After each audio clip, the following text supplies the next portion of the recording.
Les filets anti-insectes constituent une méthode de protection physique permettant de limiter les dégâts causés par de nombreux ravageurs en culture légumière. Pour être efficaces, ils doivent être installés avec soin et au bon moment. Dans cette vidéo, nous verrons contre quels insectes ils peuvent être utilisés, quels sont leurs avantages et leurs limites, comment choisir la maille et la matière les plus adaptées, et enfin les différentes étapes de pose et de dépose du filet. Commençons par quels insectes sont ciblés et pourquoi utiliser les filets anti-insectes. Il y a tout d'abord les mouches du chou et du navet qui attaquent les mêmes cultures, puis les mouches du céleri, de l'oignon et de la carotte. Mais il y a aussi les altises, petits coléoptères qui génèrent beaucoup de dégâts, notamment sur le feuillage des cultures de choux et de radis roses, et sur les râpes des cultures de navets et de radis noirs. On utilise les filets anti-insectes quand la lutte chimique n'est soit pas possible, soit donne des résultats insuffisants. L'objectif étant de réduire le recours aux insecticides tout en maintenant les objectifs de production en rendement et en qualité du produit, dans les limites acceptables en termes de pénibilité et de coût de production. Il existe deux types de protection. Les voiles thermiques, qui s'installent en hiver ou au printemps et qui permettent de favoriser la précocité des cultures et de lutter contre les ravageurs, ou les filets anti-insectes dont les mailles et les matières diffèrent selon le ravageur ciblé. Trois types de mailles existent, les petites, les moyennes et les grandes, dont le choix dépend de la taille du ravageur, qu'on peut voir en bas classé du plus petit à gauche au plus grand à droite. Il existe aussi différentes matières, du polyéthylène, du polyester et du polyamide. Nous allons maintenant aborder les points de vigilance à prendre en compte quand on fait le choix d'utiliser un filet anti-insectes. D'abord, il faut faire très attention aux dimensions du filet. La hauteur du filet doit se soulever en même temps que la culture. La largeur du filet doit être adaptée à la longueur de la rampe du pulvérisateur. Et il faut également prévoir une largeur assez grande pour ne pas abîmer les rangs de culture des bords de filet. La longueur du filet, elle, doit s'adapter au mieux à la longueur de la parcelle.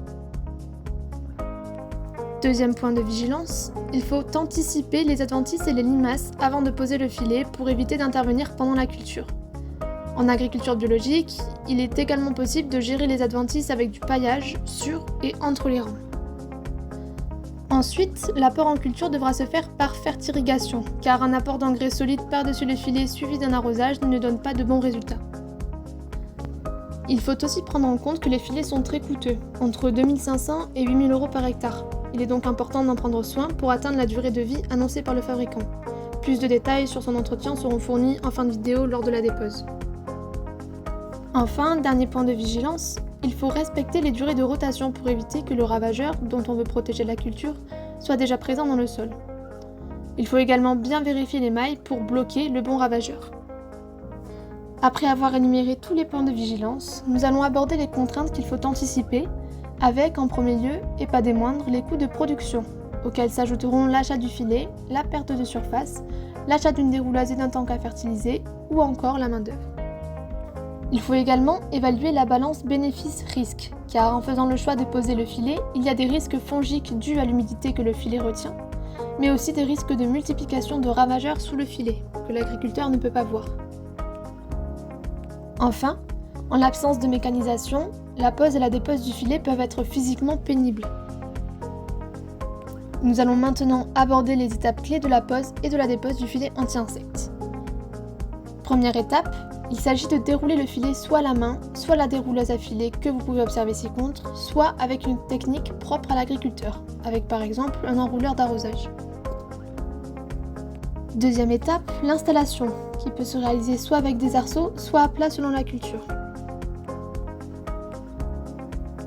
Troisième étape, il faut bloquer les bordures, soit avec des sacs de sable, soit avec des pelletées de terre, soit en enterrant sur toute la longueur, mais dans ce cas, il faut éviter la pousse de l'herbe en bordure des filets, car si les racines se développent dans le filet, elles vont l'endommager lors du retrait.